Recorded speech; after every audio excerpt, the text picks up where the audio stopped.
Hi, how are you doing? It's Rob here with another video, and this video is a haul video. So stuff I've picked up from Amazon and stuff I've had lying around for quite a few months that I've not shown on the vinyl community. So I've got quite a lot of records, see how we do, and yeah, let's get cracking.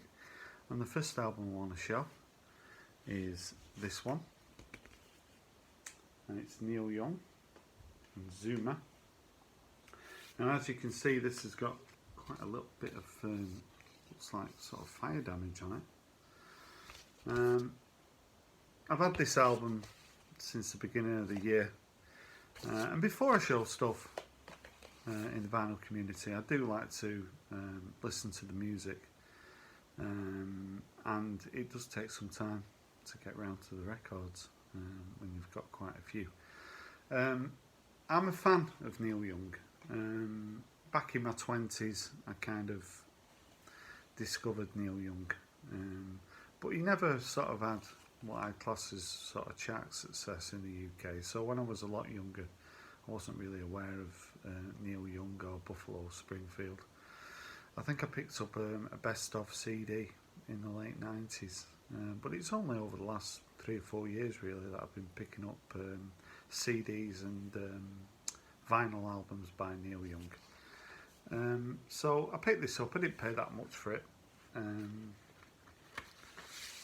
It's got an inner with it as well. It's on Reprise Records.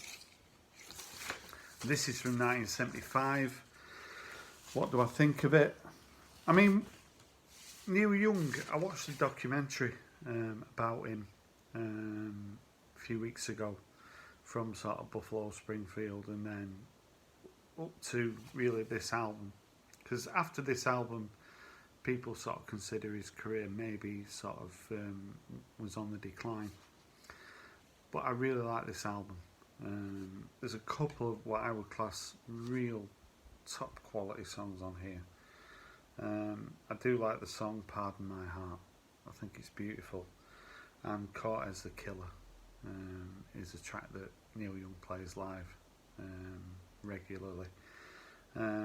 Stephen Stills and Dave Crosby appear on this album as well with Crazy Horse.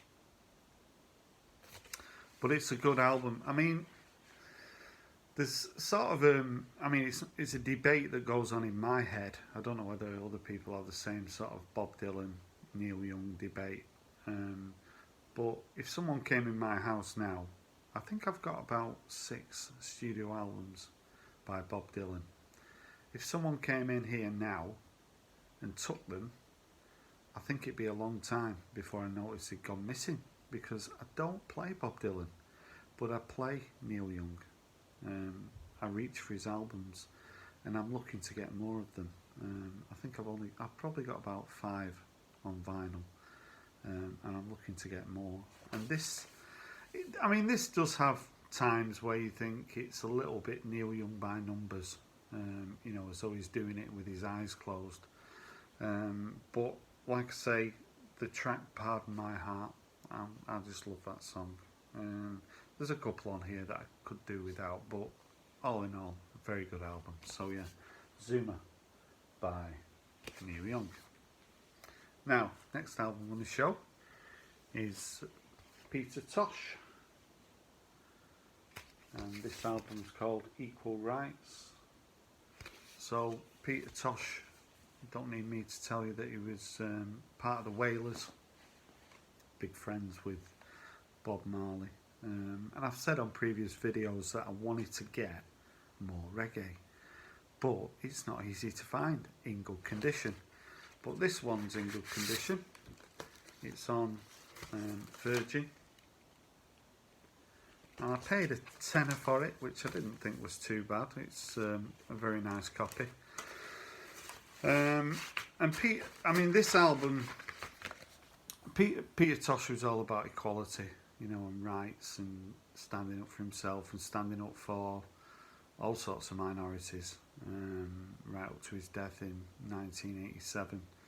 Died very violently. You know, he was robbed in his house, tortured and shot in the head twice. But you know, there's all sorts of conspiracies about who killed him and the reasons behind that. 7 albums, all worth listening to, all worth getting. But this is my first Peter Tosh album, but it won't be my last. So yeah, really please pick this up. Equal Rights by Peter Tosh. Now, the next album I'm going to show is an album that I was surprised when I found it on Amazon. And it's Joe Strummer and the Mascaralos. And this album is called Rock Art and the X-Ray Style. And that cover's designed by Damien Hirst. And this album came out in 1999. And it's 3-sided, and then the final side's got etching on it. It's got a track called Tony Adams on it. And if you're in the UK, you know who Tony Adams is. Played for Arsenal, captain of England. There are Arsenal fans on the VC.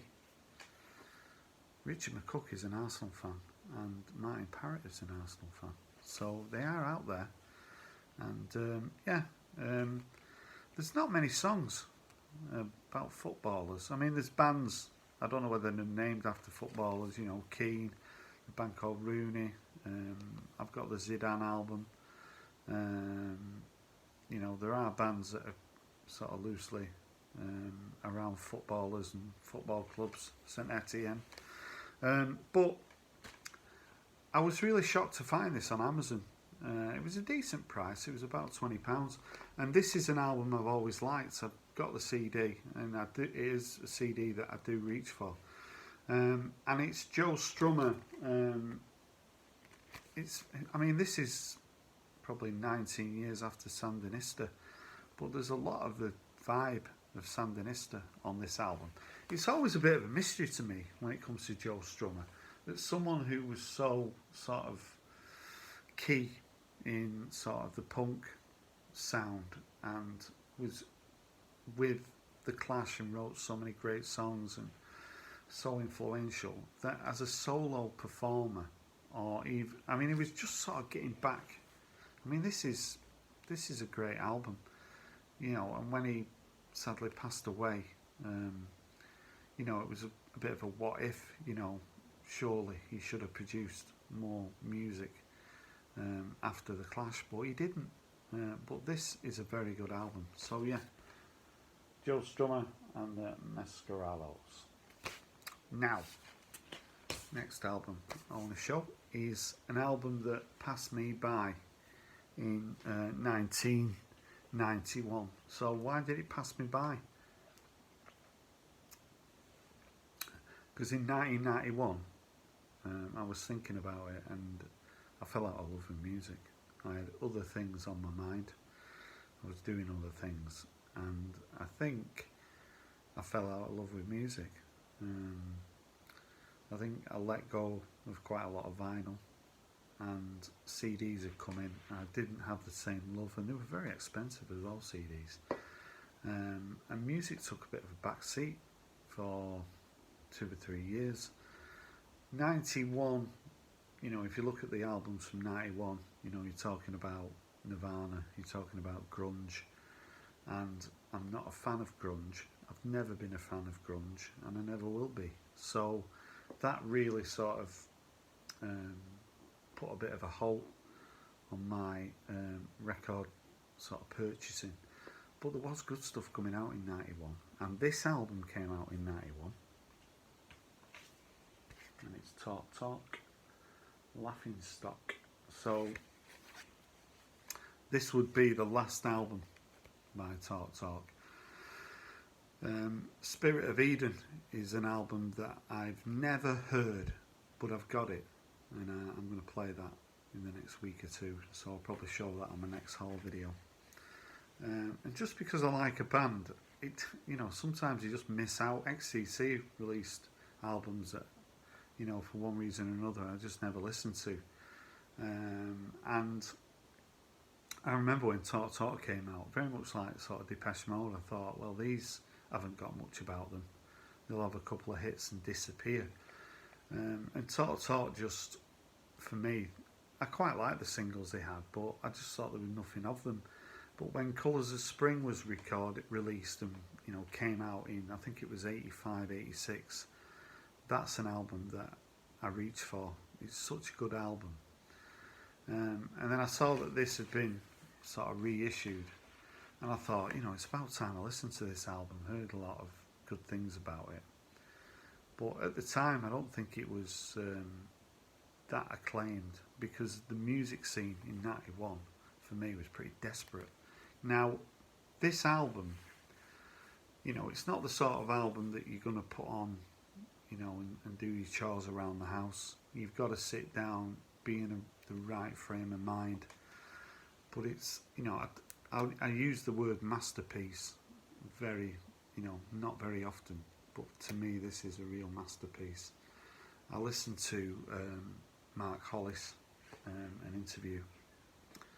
A couple of years ago I heard an interview, and the first thing that struck me was, what a down-to-earth guy he was. Thick London accent, but he took music very seriously, and it put a lot of thought into this album, put a very lot of thought into the first track, setting the scene for the album. Every sort of noise on this album is meant to be there, and sometimes it's silent, and there's a reason for it, because it just creates a mood, and the mood this creates for me is just magical. It's just superb. So this isn't an album that in '91 I was ready for. I don't even think I was ready for it 2 or 3 years ago, but I'm ready for it now, because I'm sort of getting into, it's about time, a bit more sort of, I don't know whether you call it mature music, I don't know what it is, but the music that I'm into at the moment does lean towards ambient music. It must be a phase I'm going through, and this is as good as it gets. It's got a jazz feel to it as well. There was over 50 musicians sort of involved in this album, and I think there's about 18 of them credited on the back. I mean, it's got lyrics on it, but it's not lyrically heavy. It's all about the atmosphere. But what an atmosphere, and what an album. And it's an album that, when you've got a lot of records in your collection, how do you decide, which records are on heavy rotation? And that's one of the reasons why I'm definitely going to cut back on my records that I'm going to purchase this year, because there's a lot of stuff that I'm not fully bonding with and enjoying and appreciating. And this is an album that I've just loved listening to over the last month, and it's Laughing Stock by Talk. Now, next album I'm going to show has got such a sunny sleeve, and it's this one, and it's a band called, well, I say a band, 2 DJs called Jeffrey Paradise and Philip Knocklich, and this album is called Heat.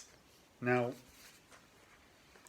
there's all sorts of genres out there. I mean, I saw James Griffiths doing a video the other day where he was describing Queen and how many different genres Queen have done music for. Very good video if you've not seen it. And one of the, some of the genres James were coming out with, I mean, they were new to me, sort of. I'm not going to go into them, but yeah, very entertaining, James. And yeah, now there's a genre with this band, and it's daytime disco. So what's daytime disco? Well, it's disco music you want to listen to in the daytime. Pretty obvious. And what's the difference between sort of nighttime disco and daytime disco? That's pretty hard to sort of put your finger on, really. It's a very cool, sunny, good mood music. If you're on your holidays, and you're wearing your nice pair of shorts and an attractive lady on your arm, and you're going for a walk, and you hear a nice piece of music playing in the background, and you know you've got the vibe, and you get your sunglasses on, and you know you're feeling good about life.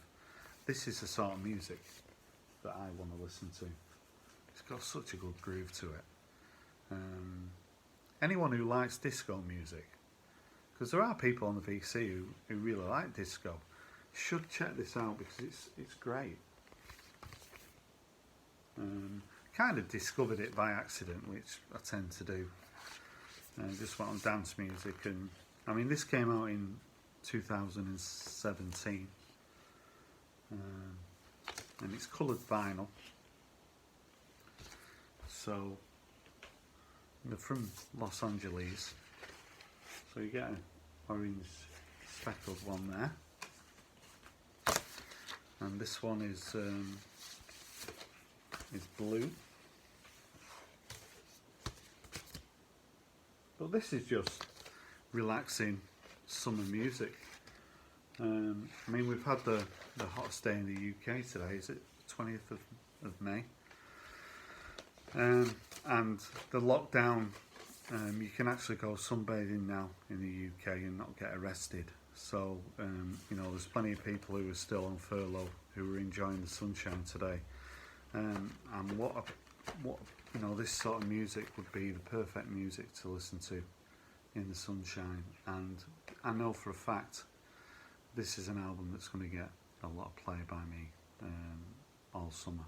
It's a great album. So yeah, Heat by two DJs called Poolside. Now, let's have another drink. This video is sponsored by Budweiser, by the way. And I've got some BCLT. So John, the digital gramophone, did a contest, his one and only contest, a couple of months ago, and he sent me some VCLT, and he sent me this album, and it's Spoon and Hot Thoughts. And I didn't know a huge amount about Spoon. I mean, John was asking me whether he could look at my Discogs want list, but I'm not on Discogs. I'll never be on Discogs, because if I, you know, it'd be an absolute nightmare if I'm on Discogs. You know, I'd be looking all the time, and I know for a fact I'd be buying loads of records, and you know, there's only so much room. So this album is, I think it's from 2017. I think it's the 9th album by Spoon. And Spoon, I think they took the name from a song by Cam. I think they're from Texas. But this album's got a lot of different sort of genres on it. Left me a little bit sort of, not confused, but certainly plenty of different sort of tastes in music on here. The opening track, Hot Thoughts, which is what the album's called, is got a real good groove about it. I love it. You know, and the next couple of tracks, quite enjoyed them. Side 1, in fact, I think it's a pretty strong side. Side 2, I mean, I was listening to it. If I had my daughter here and said, "Who do you think this is?" I'm sure she'd think it was Maroon 5, because it certainly had a Maroon 5 feel to it. And I'm not against Maroon 5. You know, I don't mind them. So yeah, I don't have any Maroon 5, but if I want to listen to Maroon 5, maybe put side 2 of this album on. And the last track is an instrumental called Us, which is very sort of Can-like. So yeah, a bit of a mixed album. But yeah, John, really appreciate you sending this record to me. And yeah, it's a good album. So yeah, Hot Thoughts by Spoon. Now, next album on the show is by a band from Liverpool. And I've been sort of thinking about doing my top 20 favourite bands from Liverpool. I did a Manchester video, a few ideas knocking around. But are there 20 good bands from Liverpool? I think there is, isn't there? Maybe that's one for the future. But this is a band from Liverpool who I really like, and it's the Wombats. This album's called Glitterbug, and this album came out in 2015. So the Wombats are, I think they formed in 2003. Two guys and a guy from Norway met at the Liverpool School for Performing Arts, and in like 2007, they released an album, The Guide to Love, Loss and Desperation, and that album was an album that my son really liked, and it had a song on it called Let's Dance to Joy Division, which was a big sort of indie hit in about 2007, 2008. And during that period, there were so many really good bands, British bands, The Foals and Two Door Cinema Club and Friendly Fires and Maccabees. There was a lot of really good sort of British bands that I was really into. And I went to see the Wombats.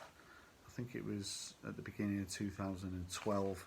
And they were really good. Sort of a little bit of a dance vibe to them. I've had this album for about 5 or 6 months. I only unsealed it a couple of weeks ago, and I really enjoyed it. So I thought, yeah, I'll show this on my channel. It's coloured vinyl. You get the lyrics as well. And this is the third album. They've released another album that I might pick up. The second album is pretty difficult to pick up. I'm sure Steve Carlson's got a copy of that second album. I think he picked it up pretty cheap, but it's worth quite a lot of money now because it's not been reissued. But yeah, pleased to have this in my collection. The Wombats and Glitterbug. Now, I've got a new album. I kind of made a promise to myself that I was not going to buy any vinyl in May. And I was doing okay until we got to about the 12th of May. Something like that, and I discovered this album,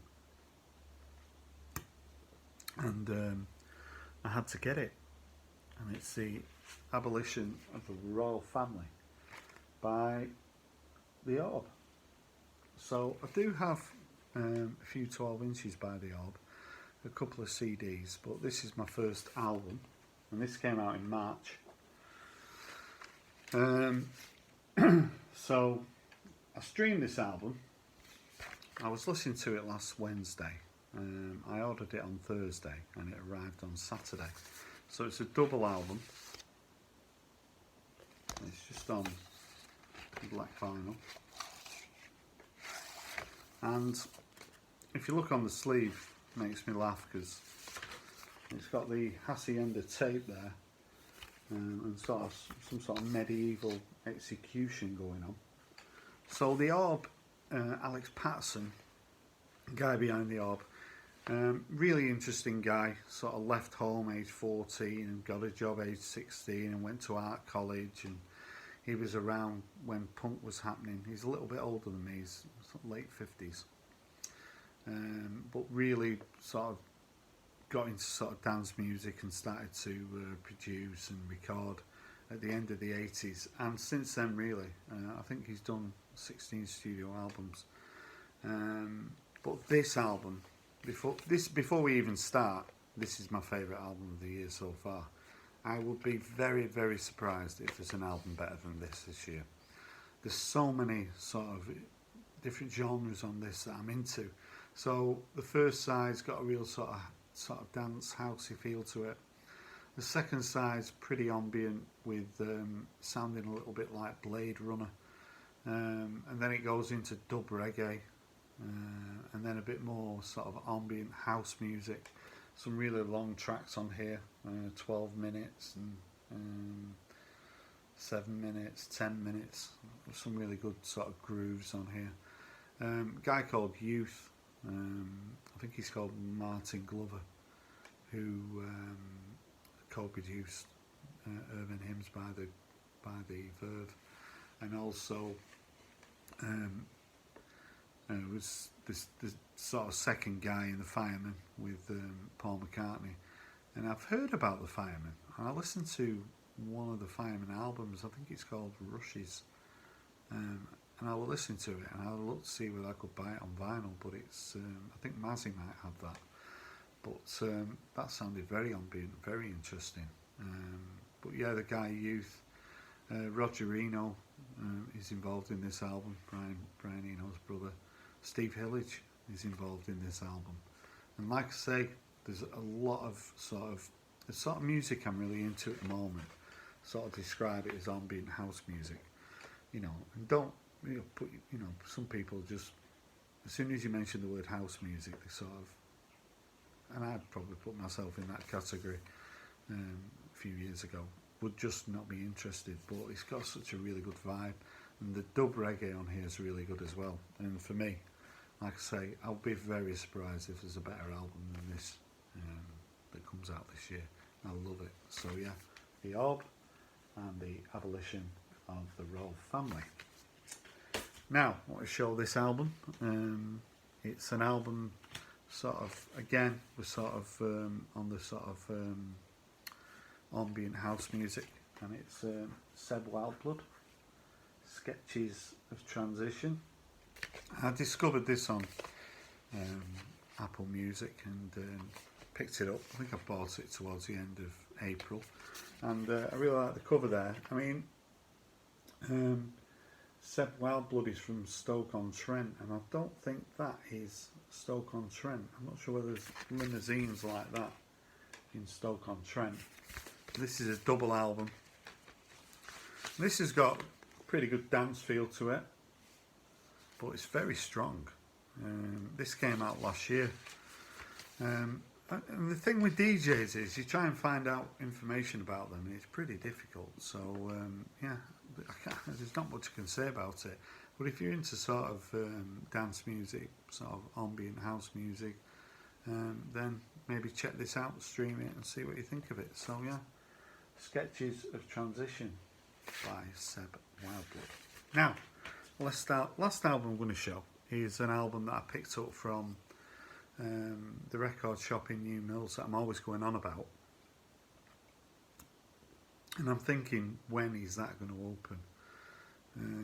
I'm hoping sort of sometime in June that'll open, and I'll go and have a look and probably spend a little bit of money, but not go crazy, but just give them my support and go and chat to them, because the guy Adam who sort of owns it is a really nice guy, and Alex downstairs as well. Always have a nice chat with him.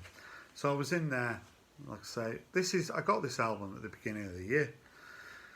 I was flicking through, and you know when there's albums that are sort of too cheap to leave behind, so this album comes into that category, and it's Hard Up Heroes, and it was £2.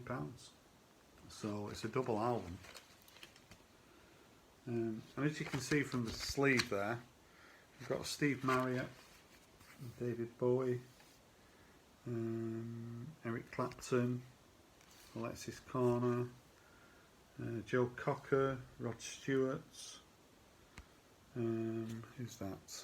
John Mayall, Van Morrison, and Ronnie Wood. So they are all either solo or in bands on this album. And I've had this album for about 5 months, and it's 60s music. It came out in sort of, I think it came out in 65, 66. I do not have a lot of music from that era. Certainly not sort of British sort of 60s music. It's not really music I'm into. The main attraction to me was, you know, David Bowie's on here. I just thought it'd be something interesting, and I wasn't wrong. Now, so if you look on here, there's, I think Cat Stevens is on here as well. Sorry about the glare. So there's a lot of artists there that are very well known, but then there's a lot of bands here that aren't so well known. Not to me anyway. And because you've got a mobile phone these days, you can just sort of start to play on your phone when you listen to the album, and you discover some really interesting facts. So I was listening to this album, and the first one that sort of interests me was a band called the Mojos, who did a song called Everything's Alright. Now, Everything's Alright is on Pin-Ups by David Bowie. So I found that interesting. Is that a coincidence that the Mojos, Everything's Alright, and David Bowie on this album? Maybe a connection. And there's a lot of other bands on here. I mean, I'd never heard of the Warriors. So the Warriors are on here. And the lead singer with the Warriors is John Anderson from Yes.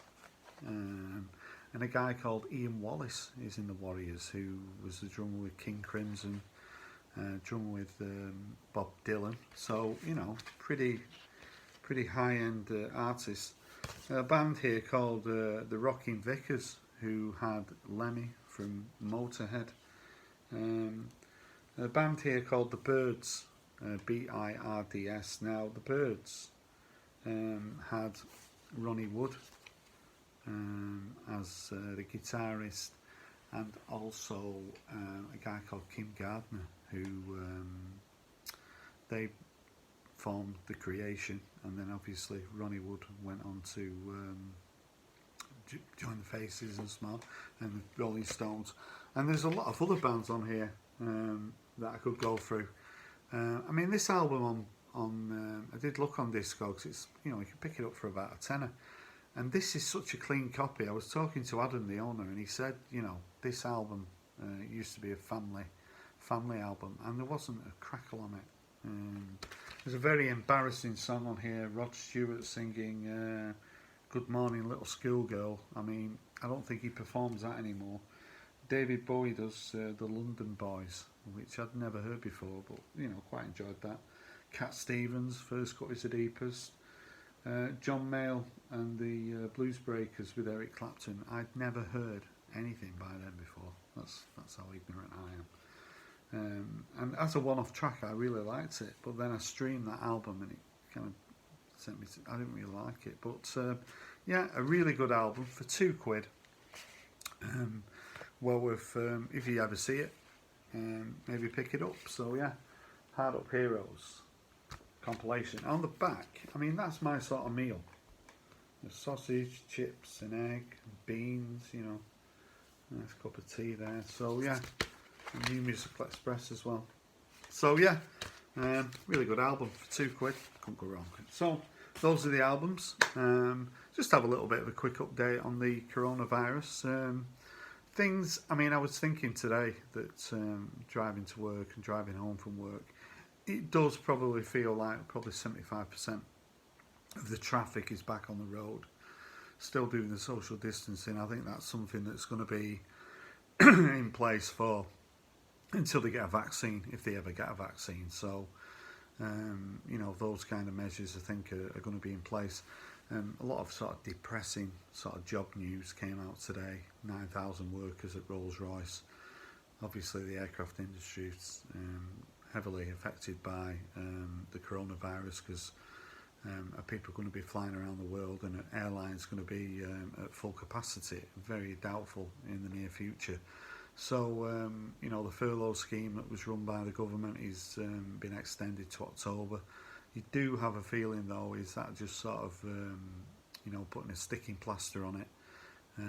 A lot of people sort of claiming unemployment benefit now. So I'm just hoping that we don't get a second wave, and I think it was social distancing. Then hopefully we can handle it and not go back to lockdown, because the last thing the economy needs is another lockdown. Of course, if you work in the restaurant industry or in a bar, when a restaurant's going to open, when a bar's going to open, how do you social distance in a bar?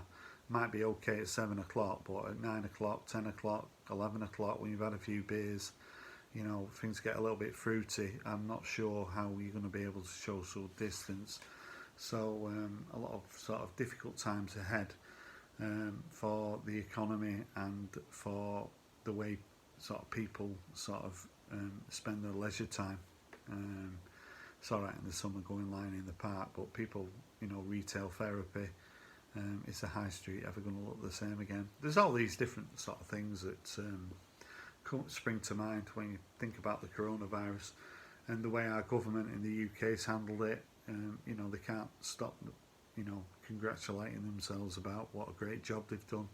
But when you look at the death figures from the UK, it's been horrific, and far more deaths than a lot of other European countries. And I don't think our government's got anything to be proud of. It was interesting when Macron was speaking, and the French president was apologising to the French people about the mistakes he's made. you haven't heard really any British government minister say they made any mistakes. You know, it seems like they've run it perfectly.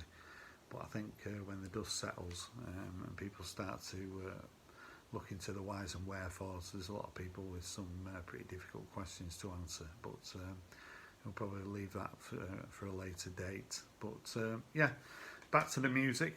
Can't avoid the coronavirus. It's something that affects everybody on the VC, and I like to talk about it from time to time.